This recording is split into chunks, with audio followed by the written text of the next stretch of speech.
Hey guys, and welcome back to another video. So finally, we are going to be attempting to do the last page for this particular sketchbook. It's been way too long, so we're just going to jump right in. I already have the sketch finished. Masaki is going to be the character I'm going to be drawing in the back page so that we can match with my hello page or my greeting page at the very front. And we are going to be using gouache to kind of like match the same vibes basically with the previous one. Okay, actually, I need to talk about one thing before we move on to today's video. I am starting a Patreon. I've had this in the works for quite a few months, but I've been a little bit scared to actually start it. But I wanted to actually make a little sticker club. So I made these stickers a long time ago, but I want these to be kind of like the first month's stickers. But for the sticker club, I will also be including like one full-size sticker sheet of some sort. You'll receive 2 mystery stickers that will be of the theme of that month. I will also include little letter paper, which you'll receive 3 sheets. And then lastly, you'll receive probably like a mini print of some sort or a photo card of that month, and they'll be kind of like focused on that theme. So because we're starting in September, the 2 bonus stickers will be relating towards kind of like probably fall, if not something of this sort. You guys might remember these sticker sheets from the past. So it's this Masaki and Kaisen, and they're on matte sticker paper with a matte finish. And I really do appreciate your support if you do end up pledging on the Patreon for the sticker club. I just really like making stickers, and I know a lot of you guys actually enjoy my OCs, so if you wish to come join me along the little journey of making stickers, sheets, and like little illustrations of all of my OCs, then feel free to join. Definitely check out the description if you're interested in just giving me a little bit of support. Regardless if it's just for the stickers, I also have a tip jar option as well for more like behind the scenes-ish content and maybe like little sticker making vlogs or something like that. But I think that's it for now. Pledging on the Patreon, thank you so much. The first month will receive probably a few more bonuses compared to the rest of the months, but yeah, let's get back to the content. Okay, so now that we are back, I am going ahead and prepping my page by just putting down some binder clips because I don't want the warping to lift up the page while I'm working. So for the sketch, I did end up using the Color ENO so that we have kind of like a nice light, warmer sketch to work with, but I will be lightening it up and then using just a normal mechanical pencil to do some cleaner lines. For the steps of painting, I will be using watercolors to do the initial wash to kind of get the kind of colors that I wanted. And then we're going to finish it off with gouache just to match our first page. I haven't used gouache since the albedo piece, so I'm kind of curious on what is the state of my gouache set is going to be looking like. I hope there's no mold. But here's kind of like a quick little close-up of Masaki. And basically, I think kind of to match the front page, instead of having the flowers behind him, a lot of you guys, I think, on that video thought that he was holding the bouquet of flowers. I don't remember if I was going for that or if I just wanted the flowers to grow behind him. But for our kind of like goodbye page or our last page, I wanted him to be kind of either gathering up the flowers. I was initially going to have him like offering it to you, but for some reason I scrap that pose immediately. So Masaki is going to be in a weird kind of like halfway between 2 poses, which is going to make his shoulders look a little bit funny because he's supposed to be leaning forward, so his neck is like in the wrong position and his shoulders seem a little bit closer than they should be. So I'll get into that once we actually start to paint, and you'll kind of see it a little bit more easily. But we're just basically cleaning up the sketch to make it a little bit easier for myself to paint. So whenever I sketch with red, there's like 3 different pencils I've used in the past. So one is the Color ENO, and that one is water soluble and not light fast. So it will fade in the light for like if you leave it for an extended period of time, as well as if you have it exposed to any moisture or water, it might start to lift or smudge or dissolve. So, you know, when I'm working with any kind of like painting medium and I don't want my lines to disappear fully, I like to either use a different red pencil. So let's say the Unidye Color lead, or I'll use the Prismacolor Kohl Erase. But The consistency for the palette Color ENO is my favorite, especially for the red pencils. So I just use it and then go over with graphite so that I have lines that I know won't budge, as well as lines that I can see that will stand out from my initial washes, which we are going to be doing very, very soon. So after that, we'll just go ahead and pull out my watercolor tin, which is the Paul Rubens set instead of the Mei Lang. I'm going to be kind of like alternating and seeing which palette I like more. I do find that this palette has much more vibrant, highly pigmented paints, so I've been kind of like liking it a little bit more as of recently for painting, so that is what I'm going to be using. So for kind of like the initial wash, I wanted everything to be super warm, or at least that's what I noticed from my very first one on the very first page of Masake. It had more of like an orangey yellow warmer tone, but I'm not too sure if it's because I let more of the yellow pop through when I had done the watercolors, or if it's just because I ended up mixing a lot more warmer colors when I started to add in like the lighting and the lighter colors when I was doing the gouache portion. But instead, I'm going to be laying down just the initial wash of yellow, and then I'm going to add in the other colors. So the other prominent color I want present is obviously Masaki's kind of like teal-ish color that's going to be present in his scarf, so that we can match it nicely with some orange flowers.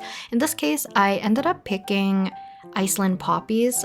I don't really remember the reasoning that I did it for the first page.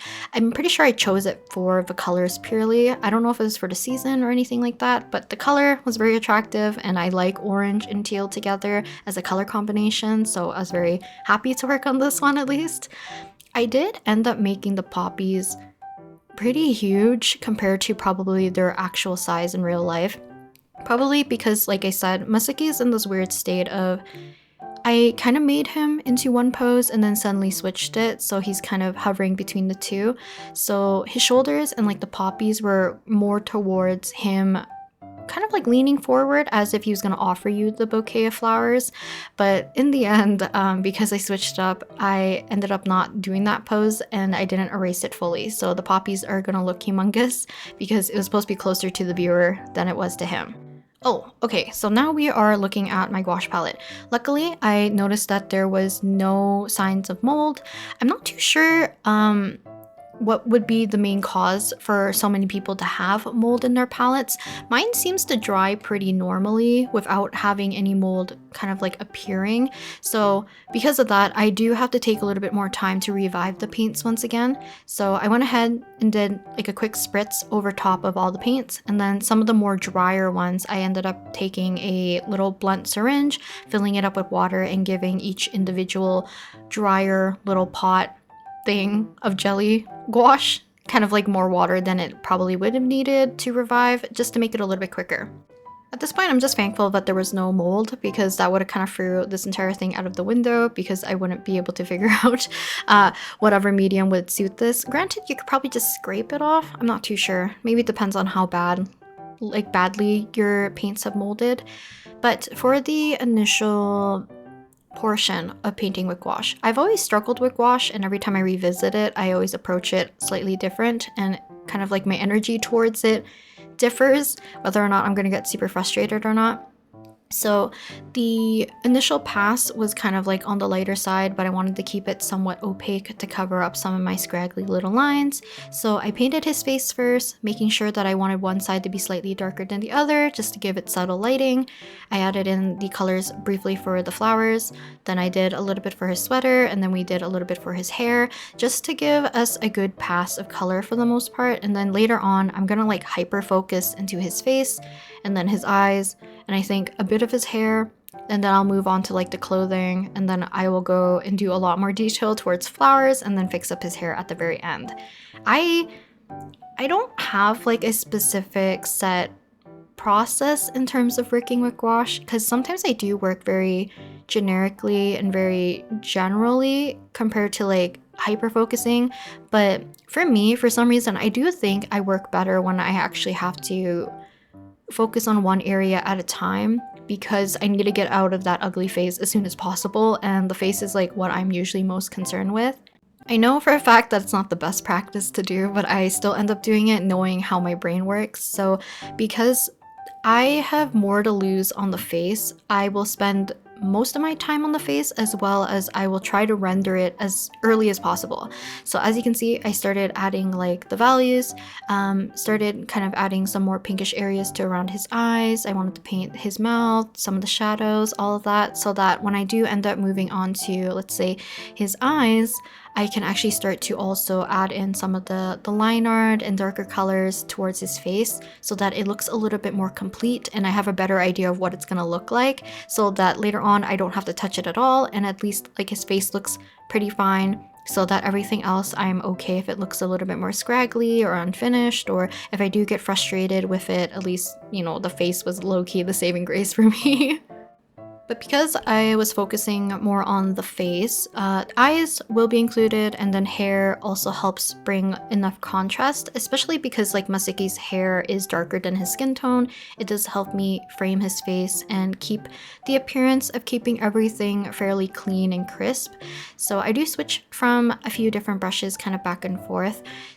Kind of like, okay, so I guess while I'm doing the gouache painting process, I don't usually like to break this one up into like real-time footage. I think it's partially because I want to see the entire process more closely and seeing all the brushstrokes and stuff that I'm doing, because later on if I do get frustrated, I can always revisit this video knowing that, hey, like this one didn't get butchered too badly, and we can see why if I follow the similar steps. So kind of reminder for myself, and I think it's a little bit easier for you guys to watch rather than seeing it in a bunch of gajillion chunks where I only lay down like maybe 1 or 2 strokes every time. But while that is happening, let me talk about this sketchbook a little bit, because I spent, I think, 10 months or just shy of 10 months on this sketchbook, and it kind of drove me up the wall because I was very productive, it felt, in the very first half, or not even the very first half, the very first maybe 2-ish months in the sketchbook. Like, I felt comfortable sketching, I wanted to sketch more, I wanted to draw my OCs, or I wanted to draw like whatever was on my mind. But as the kind of like the year, or like I guess the months went by, I started to pull back a lot more from drawing in my sketchbook for whatever reason. And the only time I ended up drawing more traditionally and sketching and stuff was because I was doing a planning session or something like that for a digital drawing. And I've talked about this before, that I prefer doing pencil sketches or something a little bit more tactile on pen and paper for my sketches rather than doing it digitally, because it's a little bit less like fussing with having the ability to undo and redo at my fingertips, so that instead, when I'm working like with traditional mediums, I will just have to like pump out as many thumbnails or poses or whatever, and I don't like exactly erase all of them if I don't like them. I just continuously move on. I do think like that's just my own preference. Also, the fact that like when you're working digitally, you can zoom in and out on a canvas, right? So you can add even more detail or like get a little bit too lost in the weeds, while I should be just like working very generically for thumbnails, or like trying to go through many quick ideas rather than focusing on one idea and trying to get so many details into it, and then eventually thinking I solidified it, even though there could have been like other many possibilities out there that might have worked a little bit better. So at least on the, I guess like the silver lining would be the fact that it did push me to do a lot more like thumbnail or at least planning in my sketchbook, but I didn't do as much just like free-flowing generic whatever sketches that came to mind. It always felt like it was for like a final product of something, which kind of makes me a little bit sad. I do generally like traditional art a little bit more than digital, just because you're kind of like more into the process in a way, and having to either find solutions or like to work with the medium a little bit more. Digital is like freeing in a way, but it has so many possibilities that you might get a little bit of like, is it called like choice paralysis or something like that, where there's too many possibilities and too many options that you might not be able to like choose right away, or you're stuck with your choices so you don't want to like choose and commit. So in this case, I just want to get back into doing more traditional drawings. It's kind of like the bottom line. So I'm kind of disappointed in myself that I didn't keep up with a sketchbook habit in terms of just drawing traditionally a little bit more. I don't have to draw daily. I think I finally accepted that I'm just gonna give up on that idea. Or at least like I don't have to do a spread a day, if that makes sense. With like the new sketchbook that I'm potentially going to be using for our next session of whenever I end up doing another sketchbook video, I am kind of deliberating whether or not I'll be using like something bigger, or at least try to prevent myself always having to do like a full spread, just purely for the fact that like personally I do like the idea and the aesthetic of just like having a spread that feels very cohesive, but because of that, my sessions in my sketchbook become like super long. So if I don't have time to work on a piece or like work on a spread that day, then I think I just opt to not do anything in my sketchbook, which is kind of like a bummer. Versus like if I do sketch something digitally and I don't like it, I kind of like low-key immediately scrap it, or like it stays in my work in progress hell where I don't even revisit it ever again. But at least like at that point I tried to work on something rather than just like avoiding it completely. It's just like small things like that, but kind of like bother me a little bit in terms of like trying to keep a balance between like digital and traditional, and like what's the reasoning I don't draw traditionally as much. I think also as somebody who does do traditional and digital art, just like in general, the idea of doing digital seems like there's always more a need to have like solid and polished work at the very end, versus like sketchbook work, I tend to leave things very unfinished. They're more sketchy. I don't mind if like certain lines are showing, if my line art is a little wobbly, if the face is kind of like screwed up or whatever.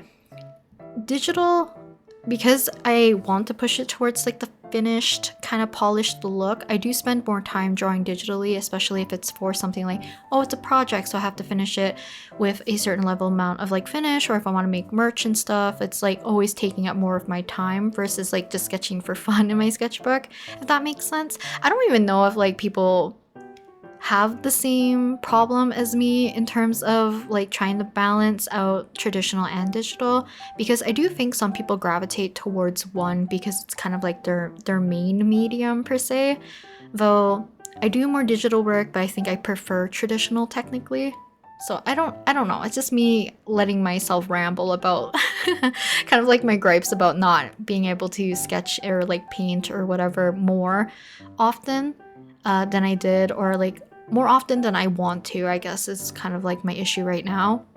But enough about that. I ended up finishing up his face. We did a lot more on his clothing, and I'm kind of happy where the colors kind of went. But the one thing I wanted to really focus on is trying to make these Iceland poppies look like Iceland poppies and not like hate them right away. So the way how I approached, I think, the very first page is that I kept them very simple. They're kind of flat, not a lot of like shading or detailing or texture or anything like that. They're just very light, very airy, kind of like flat looking. So I kind of wanted to do something different because these flowers were much larger and kind of like in your face. So I tried my best to make sure that I could add in a little bit of texture of the petals on each of them, and then kind of darkening to give them a little bit more volume, a little bit more form. And then after that, I switched over kind of using more of like a grayish purple color to add a little bit more depth to our shadows. And then I'll slowly introduce a little bit of like that minty turquoise green into it so that I can kind of unify everything together. Or at least I hope it doesn't look too out of place. But kind of as like the final step after adding in kind of like our minty color, our purple color, I wanted to do a little bit of line work just to make everything pop. And I know like if you're working something that's a little bit more realistic, having like lines and outlines kind of breaks that a little bit, but I definitely like having things being more stylized, and I kind of prioritize having the contrast rather than keeping kind of like a realistic feeling to the drawing anyways. So I don't really mind adding kind of like this dark purpley wine red outline to kind of differentiate some of the petals, as well as just like bringing a little bit more contrast to some of the forms, because they do get a little bit lost. And my shadows for some of the petals are very much like not very differing in value, they're just differing in hue, so having the lines definitely helps at least break those up as well. I probably should have apologized at the very beginning. I like doing time lapses for a lot of my traditional art so you can kind of see more of the process overall, but for some reason My camera sometimes just has a hard time picking the exposure or whatever. I turned everything off for like the auto thing, and it worked well when I was working with watercolors, but for some reason the gouache, it was just struggling. So I do apologize that it kind of flashes light, dark, like every so often. So like whenever my hand is in frame, everything turns a little bit lighter. When my hand is out of frame, it turns darker. So every time I mix paint and then come back, it kind of like fluctuates between the two, which is a little bit bothering for me. I hope it doesn't cause any problems for you guys when you're viewing it. I'll try my best to see if I can still remedy it. Sometimes it works, sometimes it doesn't. So I don't know if it's like what setting or if it's just this dang camera's fault. But we are kind of like nearing the end of the painting session at least. So after I finished the flowers, the one thing I wanted to fix up was his hair. So I initially had certain colors already set out for his hair, but I needed to kind of like define some of the strands and the texture a little bit more because it was getting very lost in terms of the form. So making sure to add some shadows here and there, bringing back some of the brown. I also added in some of the green again because it felt a little bit out of place being only in that one, or like I guess like the 3 strands of hair on the very left hand side of his head. And then the last thing I needed to paint was the little petals, just to make them a little bit more opaque. I didn't mind them being on the faded side with just a watercolor wash, but at this point, just to add some extra petals here and there, I might as well just use an opaque orange to kind of give a little final touch. I also somehow smudged like a dark blue on kind of like the upper right hand portion of his head. So I tried my best to mix a color as close to the manila paper in this sketchbook and try to blot it out a little bit. But last but not least, we have our alcohol markers. So I don't remember if I show it too much because I kind of got confused with my recording, but I ended up picking out some colors that I think were the same ones as the ones I used for the first page. And instead of putting goodbye, because I remember you guys saying that the goodbye felt a little bit too like negative or like a little too sad, so see you soon's a little bit more positive, and that's what I ended up putting for our last page.